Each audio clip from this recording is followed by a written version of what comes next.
मां कामाख्यार ये पवित्रो भूमिर पौरा ओहमोर होमो भाटनी भोगनोई लोई मोर प्रणाम। आप सभी को रोंगाली बिहू की बहुत बहुत शुभकामनाएं। इस पावन अवसर पर असम के नॉर्थ ईस्ट के हेल्थ इंफ्रास्ट्रक्चर को आज एक नई ताकत मिली है। आज नॉर्थ ईस्ट को अपना पहला एम्स मिला है और असम को 3 नए मेडिकल कॉलेज मिले हैं।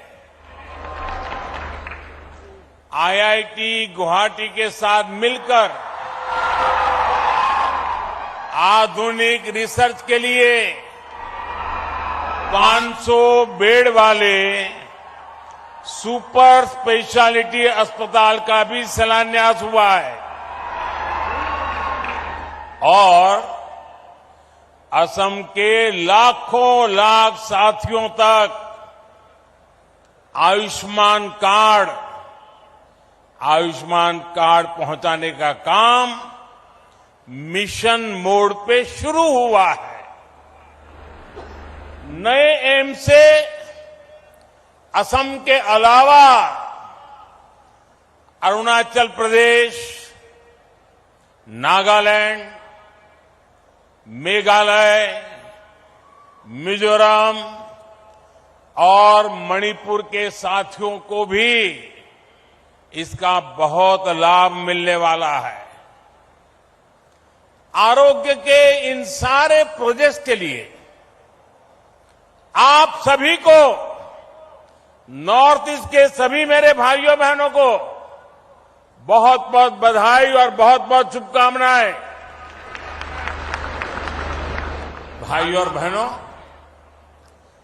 पिछले 9 वर्षों में नॉर्थ ईस्ट में कनेक्टिविटी से जुड़े इंफ्रास्ट्रक्चर को लेकर बहुत चर्चा हुई है। आज जो भी नॉर्थ ईस्ट आता है तो यहां के रोड, रेल, एयरपोर्ट से जुड़े कार्यों को देखकर प्रशंसा किए बिना रह नहीं सकता है। लेकिन नॉर्थ ईस्ट में एक और इंफ्रास्ट्रक्चर पर बहुत तेजी से काम हुआ है और वो है सोशल इंफ्रास्ट्रक्चर। यहां शिक्षा और स्वास्थ्य की सुविधाओं का जो विस्तार हुआ है वो वाकई दोस्तों अभूतपूर्व है। पिछले वर्ष जब मैं डिब्रूगढ़ आया था तो असम के अनेक जिलों में मुझे एक साथ कई अस्पतालों का शिलान्यास और उद्घाटन करने का अवसर मिला था। आज एम्स और 3 मेडिकल कॉलेज आपको सौंपने का मुझे सौभाग्य मिला है। बीते वर्षों में असम में डेंटल कॉलेजों की सुविधा का भी विस्तार हुआ है। इन सभी को नॉर्थ ईस्ट में लगातार बेहतर होती रेल रोड कनेक्टिविटी से भी मदद मिल रही है। विशेष रूप से गर्भावस्था के दौरान महिलाओं को जो समस्या आती थी वो अब दूर हुई है। इससे माता और बच्चे के जीवन पर संकट बहुत कम हुआ है। आजकल एक नई बीमारी देखने को मिल रही है, मैं देश में कहीं भी जाता हूं, उत्तर में, दक्षिण में, नॉर्थ ईस्ट में, पिछले 9 वर्षों में हुए विकास की चर्चा करता हूं तो कुछ लोगों को बहुत परेशानी हो जाती है। ये नई बीमारी है। वो शिकायत करते हैं कि दशकों तक उन्होंने भी देश पर राज किया है, उन्हें क्रेडिट क्यों नहीं मिलता। क्रेडिट के भूखे लोगों और जनता पर राज करने की भावना ने देश का बहुत अहित किया है। अरे जनता तो जनार्दन का रूप होती है, ईश्वर का रूप होती है। पहले वाले क्रेडिट के भूखे थे, इसलिए नॉर्थ ईस्ट उन्हें दूर लगता था। एक परायेपन का भाव उन्होंने पैदा कर दिया था। हम तो सेवा भाव से, आपके सेवक होने की भावना से, समर्पण भाव से आपकी सेवा करते रहते हैं। इसलिए नॉर्थ ईस्ट हमें दूर भी नहीं लगता और अपनेपन का भाव भी कभी भी कम नहीं होता है। मुझे खुशी है कि आज नॉर्थ ईस्ट में लोगों ने विकास की बागडोर आगे बढ़कर खुद संभाल ली है। वो नॉर्थ ईस्ट के विकास से भारत के विकास के मंत्र को लेकर आगे बढ़ रहे हैं। विकास के इस नए आंदोलन में केंद्र सरकार एक दोस्त बनकर, एक सेवक बनकर, एक साथी बनकर सभी राज्यों के साथ काम कर रही है। आज का ये आयोजन भी इसी का एक जीता जागता उदाहरण है। साथियों, दशकों तक हमारा पूर्वोत्तर कई और चुनौतियों से जूझता रहा है। जब किसी सेक्टर में परिवारवाद, क्षेत्रवाद, भ्रष्टाचार और अस्थिरता की राजनीति हावी होती है, तब विकास होना असंभव हो जाता है। और यही हमारे हेल्थ केयर सिस्टम के साथ हुआ। दिल्ली में जो एम्स है वो 50 के दशक में बना था। देश के कोने कोने से लोग आकर दिल्ली एम्स में इलाज कराते थे, लेकिन दशकों तक किसी ने ये नहीं सोचा कि देश के दूसरे हिस्सों में भी एम्स खोलने चाहिए। अटल जी की जब सरकार थी तो उन्होंने पहली बार इसके लिए प्रयास शुरू किए थे, लेकिन उनकी सरकार जाने के बाद फिर सबका ठप पड़ गया। जो एम्स खोले भी गए, वहां व्यवस्थाएं खस्ताहाल ही रही। 2014 के बाद हमने इन सारी कमियों को दूर किया। हमने बीते वर्षों में 15 नए एम्स पर काम शुरू किया। 15। इनमें से अधिकतर में इलाज और पढ़ाई दोनों सुविधा शुरू हो चुकी है। एम्स गुवाहाटी भी इस बात का उदाहरण है कि हमारी सरकार जो संकल्प लेती है उसे सिद्ध करके भी दिखाती है। ये असम की जनता का प्यार है जो मुझे बार बार यहां खींच के ले आता है। शिलान्यास के समय भी आपके प्यार ने मुझे यहां बुला लिया और आज लोकार्पण के समय भी आपका प्यार बढ़ चढ़ करके, और वो भी बिहू के पवित्र समय, यहां मुझे आने का अवसर मिल गया। ये आपका प्यार ही है। साथियों, पहले की सरकारों की नीतियों की वजह से हमारे यहां डॉक्टरों और दूसरे मेडिकल प्रोफेशनल की बहुत कमी रही है। ये कमी भारत में क्वालिटी हेल्थ सर्विस के सामने बहुत बड़ी दीवार थी। इसलिए बीते 9 वर्षों में हमारी सरकार ने मेडिकल इंफ्रास्ट्रक्चर और मेडिकल प्रोफेशनल बढ़ाने पर बड़े स्तर पर काम किया है।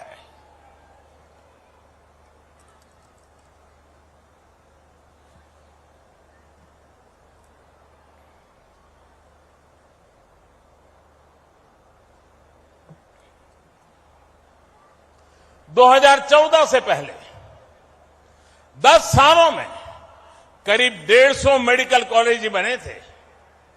पिछले 9 वर्षों में हमारी सरकार में करीब 300 नए मेडिकल कॉलेज बने। पिछले 9 वर्षों में देश में एमबीबीएस सीटें भी 2 गुनी बढ़कर 1 लाख से अधिक हो चुकी है। पिछले 9 वर्षों में देश में मेडिकल की पीजी सीटों में भी 110% की बढ़ोतरी हुई है। हमने मेडिकल शिक्षा के विस्तार के लिए नेशनल मेडिकल कमीशन की स्थापना की है। पिछड़े परिवारों को, बैकवर्ड फैमिलीज के बच्चे डॉक्टर बन सके, इसके लिए हमने आरक्षण की सुविधा का भी विस्तार किया है। दूर दराज वाले क्षेत्रों के बच्चे भी डॉक्टर बन सके, इसलिए हमने पहली बार भारतीय भाषाओं में मेडिकल की पढ़ाई का विकल्प दिया है। इस वर्ष के बजट में 150 से अधिक नर्सिंग कॉलेज खोलने का ऐलान भी किया गया है। अगर मैं नॉर्थ ईस्ट की बात करूं, यहां भी बीते 9 वर्षों में मेडिकल कॉलेज की संख्या 2 गुने से अधिक हो चुकी है। अभी अनेक मेडिकल कॉलेजों पर काम चल रहा है। कई नए मेडिकल कॉलेज यहां बनने जा रहे हैं। बीते 9 वर्षों में नॉर्थ ईस्ट में मेडिकल की सीटों की संख्या भी बढ़कर के पहले के मुकाबले 2 गुनी हो चुकी है। भाइयों और बहनों, आज भारत में हेल्थ सेक्टर में इतना काम इसलिए हो रहा है क्योंकि आप सभी देशवासियों ने 2014 में एक स्थिर और मजबूत सरकार बनाई। भाजपा की सरकारों में नीति, नियत और निष्ठा किसी स्वार्थ से नहीं, बल्कि राष्ट्र प्रथम, देशवासी प्रथम, इसी भावना से हमारी नीतियां तय होती है। इसलिए हमने वोट बैंक के बजाय देश की जनता की मुश्किलों को कम करने पर फोकस किया। हमने लक्ष्य बनाया कि हमारी बहनों को इलाज के लिए दूर न जाना पड़े। हमने तय किया कि किसी गरीब को पैसे के अभाव में अपना इलाज न टालना पड़े। हमने प्रयास किया कि हमारे गरीब परिवारों को भी घर के पास ही बेहतर इलाज मिले। साथियों, मैं जानता हूं कि इलाज के लिए पैसे ना होना गरीब की कितनी बड़ी चिंता होती है। इसलिए हमारी सरकार ने 5 लाख रुपए तक का मुफ्त इलाज देने वाली आयुष्मान योजना शुरू की। मैं जानता हूं कि महंगी दवाइयों से गरीब और मध्यम वर्ग कितना परेशान होता है। इसलिए हमारी सरकार ने 9,000 से ज्यादा जन औषधि केंद्र खोले। इन केंद्रों पर सैकड़ों दवाइयां सस्ते में उपलब्ध कराई। मैं जानता हूं हार्ट के ऑपरेशन में, घुटने के ऑपरेशन में गरीब और मध्यम वर्ग का कितना ज्यादा खर्च हो रहा था। इसलिए हमारी सरकार ने स्टेंट की कीमतों को नियंत्रित किया, नी इम्प्लांट की कीमतों को नियंत्रित किया। मैं जानता हूं कि जब गरीब को डायलिसिस की जरूरत होती है तो वो कितना परेशान होता है। इसलिए हमारी सरकार ने हर जिले में मुफ्त डायलिसिस वाली योजना शुरू की, लाखों लोगों को इसका फायदा पहुंचाया। मैं जानता हूं गंभीर बीमारी का समय से पता लगना कितना जरूरी होता है। इसलिए हमारी सरकार ने देश भर में 1.5 लाख से ज्यादा हेल्थ और वेलनेस सेंटर खोले हैं, वहां जरूरी टेस्ट की सुविधा दी है। मैं जानता हूं कि टीबी की बीमारी कितने दशकों से गरीबों के लिए बहुत बड़ी चुनौती बनी हुई है। इसलिए हमारी सरकार ने प्रधानमंत्री टीबी मुक्त भारत योजना अभियान शुरू किया। हमने बाकी दुनिया से 5 वर्ष पहले ही भारत को टीबी से मुक्त करने का लक्ष्य रखा है। मैं जानता हूं कि बीमारी किस तरह गरीब और मध्यम वर्ग के परिवार को बर्बाद कर देती है। इसलिए हमारी सरकार ने प्रिवेंटिव हेल्थ केयर पर फोकस किया। बीमार हो ही नहीं, बीमारी आए ही नहीं, इस पर फोकस किया। योग, आयुर्वेद, फिट इंडिया अभियान चलाकर हमने लोगों की निरंतर सेहत के प्रति जागरूक किया है। साथियों, आज जब मैं सरकार की इन योजनाओं की सफलता देखता हूं तो खुद को धन्य मानता हूं कि गरीब की इतनी सेवा करने का परमात्मा ने और जनता जनार्दन ने मुझे आशीर्वाद दिया। आयुष्मान भारत, प्रधानमंत्री जन आरोग्य योजना आज देश के करोड़ों गरीबों का बहुत बड़ा संबल बनी है।